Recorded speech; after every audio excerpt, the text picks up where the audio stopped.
So recently I saw a video from Jim Cornette talking about if Paul Heyman was in charge of WCW in 1999 when Eric Bischoff was sent home, would that have made a difference?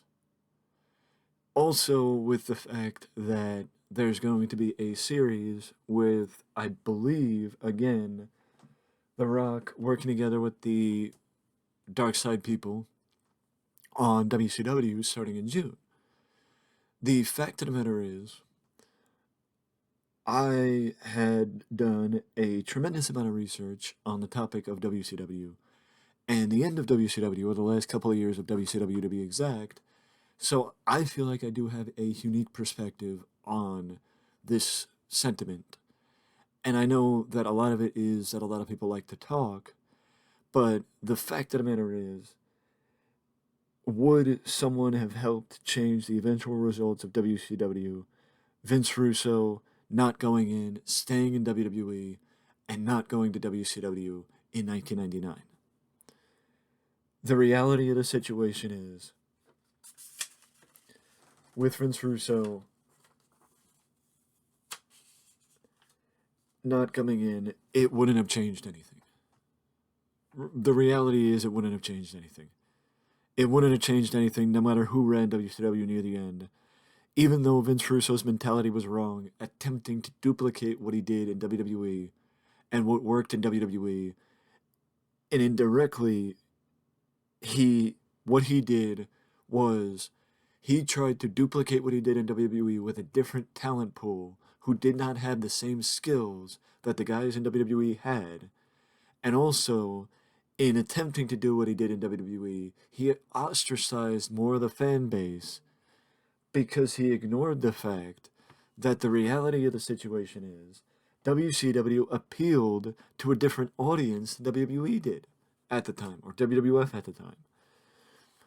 And Russo did not take into account that they were different fan bases, that you can't bring sports entertainment to a wrestling company when wrestling was the focus of WCW, where they did have segments, but it was nowhere near as long as WWE's segments, and it was still focused on more wrestling and less of the segment interviews. And, the entertainment value came from the matches, not from the segments in WCW. Fans were conditioned to in-ring action, 10, 15, 20-minute cruiserweight matches, spectacle main events of people from the yesteryear. And I understand that Russo wanted to bring the next generation along, but the fact of the matter is you can't rush to bring the next generation along. You can't expect that over the course of one rivalry that Billy Kidman is going to be looked at as a credible threat to Hulk Hogan. Yes, Jeff Jarrett, Booker T, hell, I'll even say Vampiro, Bam Bam Bigelow, Canyon, Buff Bagwell. There was a long laundry list of people at the upper card that could have been pushed up into the main event. And then what you do is you push the mid-carders up into the upper mid-card, so this way when the main eventers that are on their last legs at that time, genuinely, the only person that genuinely was at his last legs was Hogan. But also, if you pushed Booker T up, if you pushed Jeff Jarrett up, if you pushed the other guys up, then when Goldberg was missing, you wouldn't have felt it. When Bret Hart had to retire, you wouldn't have felt it as much. When Hogan stepped away, when Kevin Nash stepped away and got injured because he got injured, when Macho Man retired, when if Ric Flair had to step away, or if you wanted to do what you did with Scott Steiner, where Scott Steiner wrote off established star after established star after established star, you would have been able to have Steiner against guys like Booker T and Vampiro and Buff Bagwell because they were not established stars. They were the stars lower down the card. But also when guys like Sid Vicious got injured, you would have had replacements. I understand what Russo did, and I understand why he felt like he had to do it the way he did, which is big for me to actually defend him. But the fact of the matter is,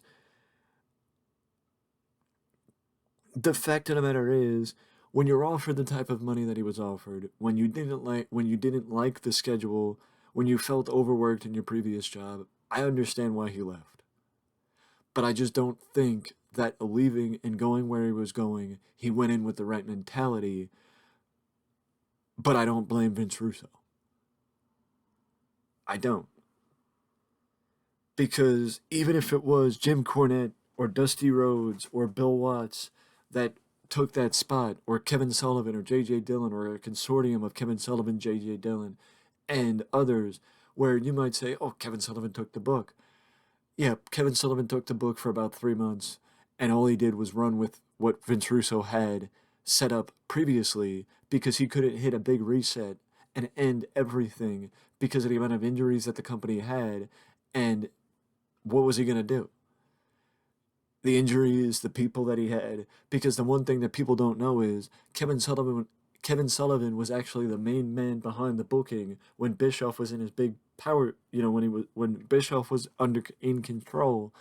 Kevin Sullivan was the one helping him book, number one, alongside J.J. Dillon, and number two, Kevin Sullivan was the one helping with the rest of the card, as Bischoff mainly focused on the main event, and the other guys focused everywhere else. Okay, but Bischoff would sign off on the secondary part of the card, but Kevin Sullivan did have a big part, as did J.J. Dillon once he returned. They both had a big part in creative. It was just bad timing. It was just bad timing.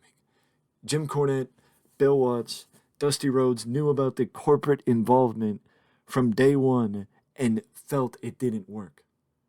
All three of those guys didn't agree with the amount of corporate involvement in WCW from day one, and they all thought it wouldn't work out because you didn't have the separation of power. The people in Turner Broadcasting did not allow the people in WCW to have the right to run the wrestling company the way they knew it would work. Paul Heyman wouldn't have to worry about money if he was the one in charge of WCW. But I think that the only way Paul Heyman legitimately would have come in to WCW in 1999 would have been if he had complete control of creative, with no interference. That basically, he had control of creative, not the day-to-day business operations. If I'm correct, that would be what Bill Bush had when Bill Bush took control after after Eric Bischoff left. Because once Eric Bischoff stepped out or was sent home, Bill Bush took Eric Bischoff's spot but did not take both aspects of his spot. I think it was separated. I don't remember though. I think Brad Siegel took the day-to-day operations, and Bill Bush took the WCW, or Bill Bush took WCW and Vince Russo took creative, with J.J. Dillon as as Bill Bush's second in command. With that being said, I think Paul Heyman wouldn't have had a problem with taking over creative and giving someone else, like a Bill Bush, who was an accountant, who was designed to cut costs, limit spending as well as he possibly could. And honestly, I think that if Bill Bush was just focused on that and nothing else, not worrying about creative, not worrying about anything else other than that, it would have worked. Because also the thing was, WCW was PG. It was PG. It always had been under Turner. Blood was not allowed. Cursing was limited. This, that, and the other thing was very limited on Turner Broadcasting. WWE was not the same way. WWE took what WCW did of look at what they're not doing and look at what we could do, and they switched it on its head. Vince Russo expected to go in to WCW, do what worked because he shows this is what worked in WWE and look at where they are. If you let me do what I did there, here, it's going to work and you're going to be in the same position. I understand the opinion, I understand the perspective, and I understand why he felt limited. But the fact of the matter is, you're looking at it from the wrong way. It's not one size fits all. It's look at the talent that you have. And if you can't do what you did over there with Austin and The Rock and Triple H and The Undertaker, you don't need to do that same thing with Hulk Hogan, Ric Flair, Sting, Nash, Goldberg, Bret Hart, yada, yada, yada, yada, yada. You could do it a different way. You have different people. Jeff Jarrett, Booker T, Scott Steiner. You have different people. You could do it a different way. It's just, you know, he wanted to prove his way worked. And I understand that. But would Paul Heyman have worked in WCW? No. Because he wouldn't have been able to get complete control. And that's honestly the only way Paul would have went to WCW. You know, honestly, what killed WCW was, at the time when Eric Bischoff left, WCW was slowly but surely hitting the iceberg and starting to go down. Turner executives were nervous and weren't willing to give anyone proper time to right the ship for two reasons. They didn't understand pro wrestling. They didn't understand that it took Eric Bischoff 1995 and half of the early part of 1996 and the proper build up, the proper building of hype and the little intricacies of what went into the NWO story, which by the way Kevin Sullivan helped craft. J.J. Dillon wasn't there yet, but the creative team as a whole helped craft the NWO story, which Kevin Sullivan was on the booking team. The reason why I keep praising Kevin Sullivan is he catches way too much heat for what happened in 2000 when he was the head booker. Because he was also in a pairing with J.J. Dillon at the time. And also, it wasn't the first time Kevin was on the book, or Kevin had the book. But they didn't understand that it took time to right the ship, to change the direction, and to fix what was going on, fix the ratings drop. But we saw it, fans of the 80s wrestling saw it during the territories, where once you ignore the fans, once you brush away the fans, it makes it very difficult for them to come back. Once you ostracize the fan base, it makes it very difficult or almost impossible for them to come back unless you are doing something completely different and something that they've been asking for ages upon ages upon ages. Unless you're doing that, they're going to ignore you. You know, one thing that I would say that WCW did right at the end, which gave them a big pop, was Dusty and Flair. Was using the legends and tapping into the past that after a certain point they ignored. You know, Bret Hart, I don't know honestly at the time when Bret was released what his mentality was with pro wrestling, but honestly there is no reason whatsoever why Bret Hart couldn't have been brought back as a manager. There is honestly no reason whatsoever that Bret Hart couldn't have been and shouldn't have been brought back as a manager in 2000 and not released. I understand that he was released because he couldn't physically compete anymore. But there was no reason why he should have been released from his contract. And that Bret Hart could have been extremely beneficial as a manager at ringside. Because look at what Arn Anderson did. Somebody who also would be on the no contact list. That Arn Anderson became a manager at that particular time. So why couldn't Bret Hart become a manager at that particular time and help elevate stars of the future? Honestly, no offense to Lance Storm, but if in Team Canada he had a manager like Bret Hart, it would have helped. The only thing I could think of is that Eric Bischoff really didn't like him. And Vince Russo was too busy fighting his own battles or fighting other battles to get Bret Hart to come back. You know, but the other reason is, like, basically the main reason was they didn't want WCW anymore. You know, I know that's what a lot of people criticize Eric Bischoff for as a cop out. Eric's not lying. I don't remember offhand when the Atlanta Thrashers were formed as a franchise, but when the Atlanta Thrashers were formed as a franchise and taken into the CNN Center, they were granted the franchise in 1997, so probably 1998 would have been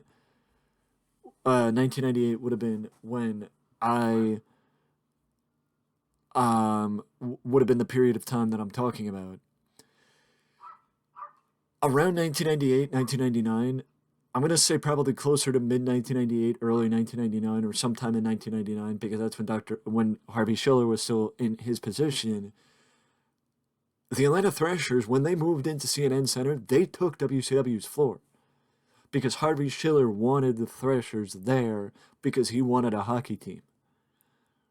Because for those who might not be aware, Turner Broadcasting owned the Thrashers, and we're the ones that owned the Thrashers when they first debuted in the NHL, and before they moved and became the Winnipeg Jets, they were the Atlanta Thrashers under the control of Turner Broadcasting, and they took WCW's spot in CNN Center. WCW moved to Atlanta, Georgia, and the power plant, and that's where the WCW offices were. I mean, they were in Atlanta, Georgia, sorry.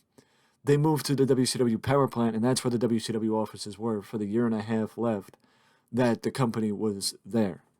So once they hit the iceberg and things started getting shaky, and they got moved out of the CNN Center in favor of the Atlanta Thrashers because that's what Harvey Schiller wanted, it showed nobody fought for him. Nobody fought to say, can we share the offices? Can we get a different floor? Can we move somewhere else? Can we stay in the damn building? Because nobody cared. The only person that cared was the one that was in charge, and at that point when they got moved, Eric Bischoff was still in charge.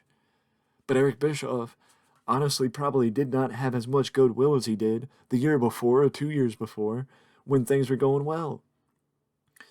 But the fact of the matter is, they got moved out of the Turner offices in favor of the Thrashers, which shows how little people cared about WCW. Nobody could have saved them without Turner's support in the effort to save the company. Meaning, if Paul Heyman would have walked in and said he could save WCW, all he needs is 2 years and this guy and this guy, and just the ability to shit can the ratings this time and this time. Number one, that wouldn't have worked because they have advertisers expecting a certain je ne sais quoi when it comes to WCW because they sold the advertising time for the previous year ahead of time. So if Paul Heyman would have came in and said, we're gonna have crap ratings for the first half of 2000, but by the end of 2000 we're gonna be back on track, I don't think that would have made sense. I don't think that would have went for I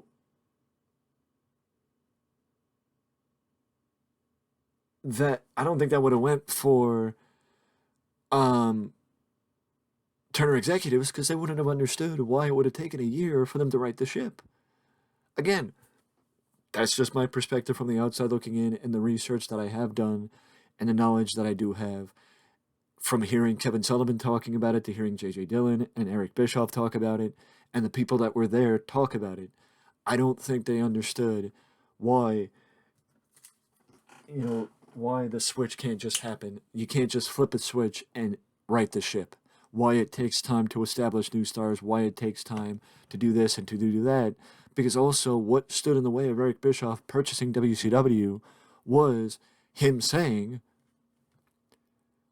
there was a problem with the advertising time. With the advertising.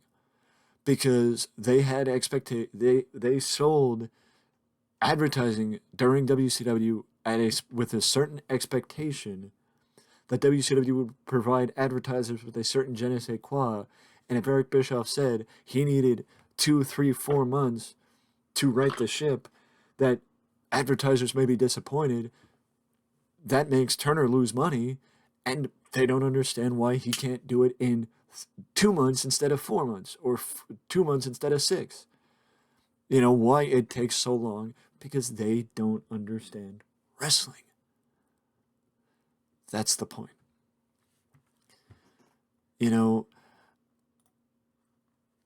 I'm not going to sit here and say that one booker could have done a better job or another booker could have done a better job, because the reality is the only thing that would have saved WCW at that particular time, and I think Eric Bischoff even said this, if Eric went to purchase the company sooner. If instead of purchasing it in 2000 and attempting to purchase it at the end of 2000, like he did with Fuseit Media, if he would have went back and tried to purchase it in August 1998, I believe that's when he said he was considering walking away and, changing the company. Because I also agree with the fact that WCW was financing Thunder by themselves. If I recollect correct me if I'm wrong, but WCW was financing Thunder by themselves, and that put a strain on their financial well-being. From the time that Thunder started till the end, Thunder was financed by WCW, not Turner. If Eric would have said no to Thunder, which I would love to know if that is something that Eric regrets not saying no to at the time, because I think, from what I remember, Brad Siegel said, I think it was Brad Siegel that said, if Eric said no, he would back him up. But Eric was a company guy at the time, which I respect, but hindsight, it's different when you're Monday morning quarterbacking. Was Saturday night in WCW enough? It was Saturday night and Nitro enough for WCW, or would it have been better? Would it have been better having Thunder, or was it better having Thunder? Honestly, I honestly don't know if Thunder made that much of a difference. But what I can say is, without WCW forming Thunder, I don't know that WWE would have formed SmackDown. Because I genuinely believe, and I still believe this to this day, that the only reason why WWE made SmackDown is because WCW had Thunder. Because WCW had Thunder a year at least. I think it was a year. Because I think Thunder was formed in 1998. Thunder started in 1998, so WCW had Thunder for a year before WWE made before WWE made SmackDown in the fall of 1999. So to say that SmackDown wasn't an answer to Thunder, I don't know if I can agree with that. But also, if WWE never made Thunder, SmackDown, would Vince Russo had left? I don't know. And if Vince Russo didn't leave, who would have taken over for Eric Bischoff? I don't know. Maybe Dusty, maybe you go back to the original booking by committee with Dusty and Kevin Sullivan and JJ, or maybe maybe if Flair wanted the book, you give him the book. Again, like you did in the early days of Eric Bischoff's run, and also in 1990, I want to say.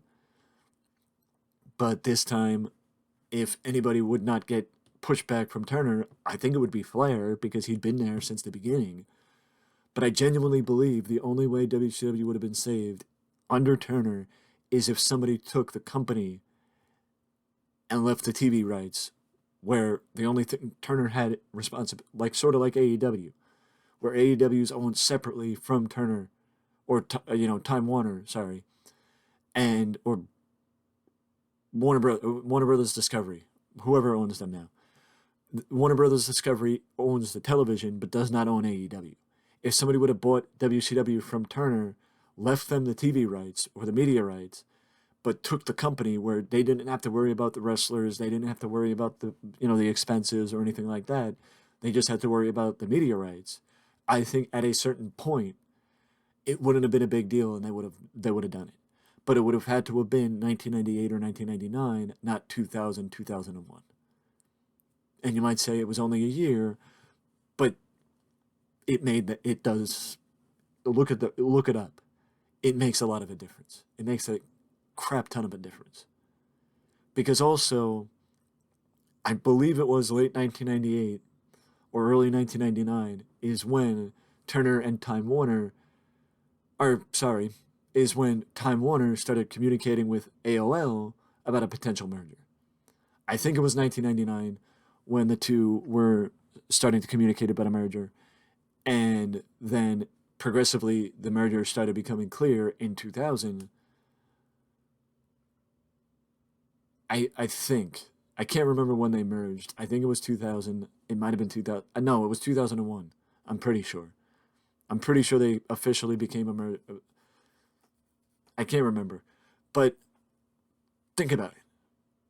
If they can get rid of WCW when they're merging with AOL, where all they would have is the responsibility of the media rights deals, look at Time Warner's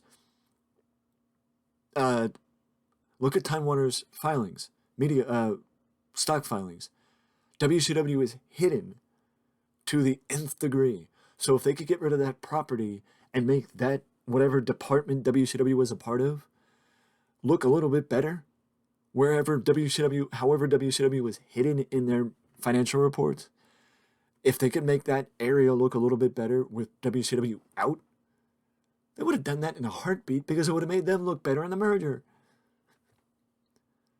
But my point is, would anybody have helped change WCW's results? Paul Heyman, Cornette, Dusty, Vince Russo, Eric Bischoff?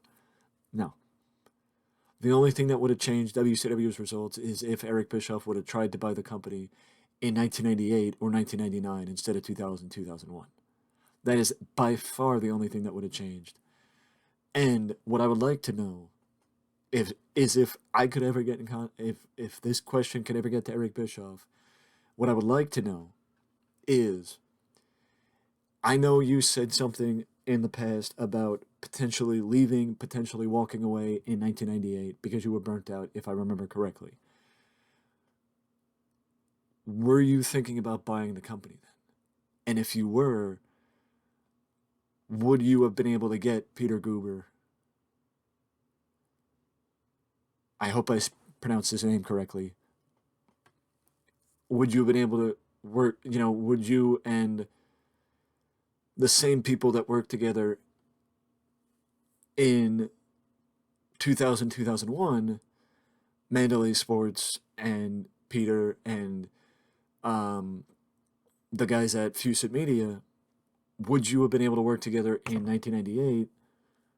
Or would that not have been an option at that particular time? I don't think it would have been an option because I don't think Fuseit Media was formed yet. I think they formed in 1999, from what I remember, but also I have not looked at the research and the paperwork that I printed out over the years in quite a long time, so I don't necessarily remember. But either way, in my humble opinion, the only way WCW would have been saved is if somebody tried to buy the company sooner. That's the only way it would have been saved, because if they could have cut that from their books as they were looking to merge with AOL, it would have made them look better. Because I don't think they would have given anybody the proper amount of space and the power to be able to control the company like Eric Bischoff had, because people lost faith in WCW by the time Eric was out of power. It wasn't because of Eric. It was because the people that didn't want WCW anymore far outweighed the people that did. Simple as that. And if you want to look for any proof, look at the fact that when the Thrashers moved into the CNN Center, they took WCW's spot in the CNN Center. And I don't know that everybody moved out, but a majority of the people that were there moved. So, what do you think? Do you agree? Did I do a good job? Let me know down in the comment section below. And if you want to see more like this, let me also know. And you can also show me by getting the view count up on this video above, let's say 20 views. And maybe we'll do more videos like this in the future. With that being said, I will see you in the next one.